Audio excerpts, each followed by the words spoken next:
Sa ulo ng ating mga nagbabagang balita. Noong ika-26 ng Desyembre taong 2025, sa isang seremonyang puno ng simbolismo at pag-asa, formal na nilagdaan ng Department of National Defense, o DND, ng Pilipinas at ng Korean Aerospace Industries ng Timog Korea ang isang kasunduang magbibigay ng bagong buhay at kakayahan sa mga FA-50PH Fighting Eagles ng Philippine Air Force.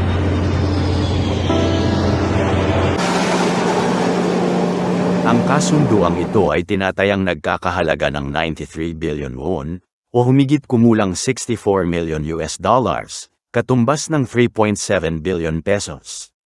Ngunit higit pa sa halaga ng salapi, ang kasunduang ito ay sumasagisag sa panibagong yugto ng modernisasyon ng ating sandatahang himpapawid, at isang konkretong hakbang tungo sa mas matatag na pambansang depensa.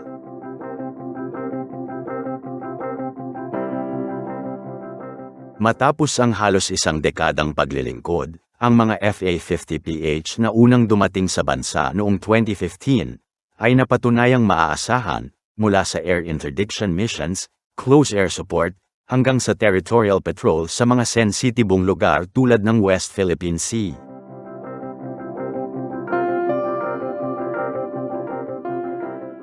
Ngunit habang umuusad ang panahon, lumalawak din ang hamon. Ang mga karatig bansa sa rehiyon ay mabilis na nagmomodernisa ng kanilang mga air assets. May mga F-16B Viper sa Taiwan, Gripen sa Thailand, Su-30 sa Malaysia at Indonesia. Dahil dito, nakita ng Department of National Defense at Philippine Air Force ang pangangailangang itaas ang antas ng kanilang FA-50 fleet upang hindi mapag-iwanan sa teknolohiya at kakayahan. Kaya naman, ipinanganak ang FA-50PH Performance Upgrade Program, isang proyektong hindi lang simpleng maintenance, kundi isang transformative modernization initiative na magpapalapit sa FA-50 sa antas ng True Multi-Role Fighter, MRF. Ang kasunduang ito ay produkto ng matagal ng kooperasyon ng Pilipinas at Timog Korea. Mula pa noong 2014, ang Korean Aerospace Industries ang siyang nag-supply ng orihinal na 12 units na FA-50PH aircraft sa ilalim ng kauna-unahang Horizon, na Horizon 1 Modernization Program ng Armed Forces of the Philippines.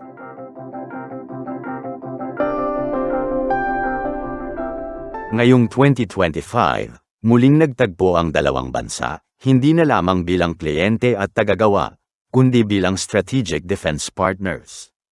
Sa harap ng mga opisyal ng Department of National Defense, Korean Aerospace Industries, at Philippine Air Force, nilagdaan ang kontrata na magsasaklaw ng upgrade works mula 2025 hanggang 2029. Sa panahong yun, unti-unting papalitan, papahusayin, at lalagyan ng mga bagong sistema ang mga FA-50PH upang may sama sa susunod na antas ng air combat operations.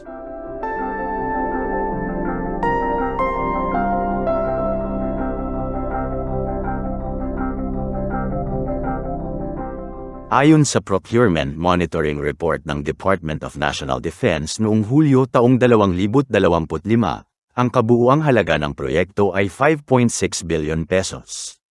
Ngunit hindi lahat nito ay nakalaan para sa mismong modernisasyon.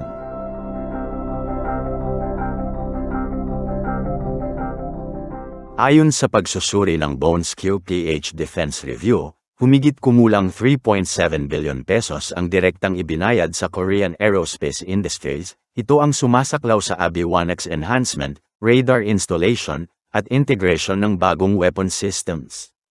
Samantala, ang natitirang 1.9 billion pesos ay inilalaan para sa pagbili ng mga precision-guided munitions, mga sandatang magbibigay ng eksaktong pag-atake sa mga target, gamit ang laser guidance o GPS targeting. Ito ay malinaw na indikasyon na hindi lamang hardware ang ina-upgrade ng Philippine Air Force, kundi pati ang kakayahang tactical at teknolohikal nito. Ang FA-50PH, na dating itinuturing na light combat aircraft, ay isa sa ilalim sa malalim na pagbabago. Una sa lahat, magkakaroon ito ng AESA radar o Active Electronically Scanned Array Radar, isang modernong fire control radar na ginagamit din sa mga advanced jets tulad ng F-16B at F-35.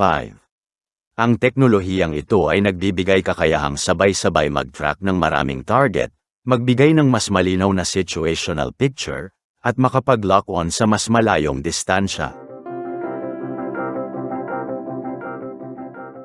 Ikalawa, ilalagay na rin dito ang Aerial Refueling System. Ito ang unang pagkakataon na magkakaroon ng ganitong kakayahan ng FA-50PH, na magpapahaba sa operational range nito, isang kritikal na aspeto para sa mga misyon sa West Philippine Sea, kung saan mahaba ang distansya ng mga patrol route.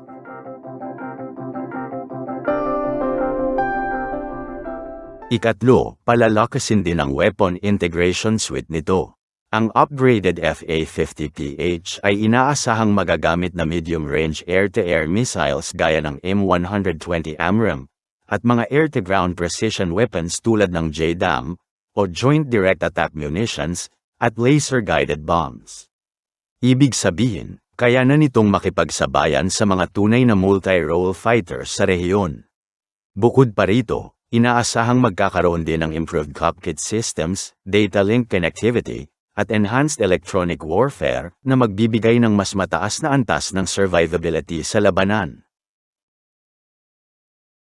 Habang hindi pa tuluyang naisa sa katuparan ang matagal ng multi-role fighter acquisition project ng bansa, kung saan pinagpipilian pa rin ang KF-21 Boracay at sa AB Gripen CD, ang FA-50 upgrade ay nagsisilbing interim solution. Sa madaling sabi, ito ang magiging pansamantalang sandigan ng PAF upang mapanatili ang air deterrence capability nito. Kapag natapos ang modernisasyon sa taong 2029, ang FA-50PH ay magiging versatile platform, kayang magsagawa ng air superiority missions, ground attack operations, at maritime patrol duties. Sa ganitong paraan, hindi man pa dumarating ang mga true MRFs, may kakayahan na ang PAF na ipagtanggol ang ating himpapawid at karagatan. Ang Performance Upgrade Program ay isinabay din sa paggawa ng karagdagang 12 units na FA-50 aircraft na in-order ng pamahalaan mula sa Korean Aerospace Industries noong Hunyo taong 2025. Sa oras na may hatid ang mga bagong unit na ito, magkakaroon na ng kabuuang 23 units na FA-50PH Fighting Eagles ang Philippine Air Force. Lahat ay nakaayos sa isang standardized configuration.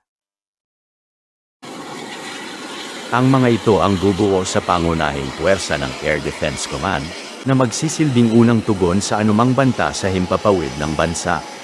Sa tulong ng bagong teknolohiya, mas magiging epesyente ang kanilang command and control operations, lalo na sa mga misyon na konektado sa maritime domain awareness sa West Philippine Sea.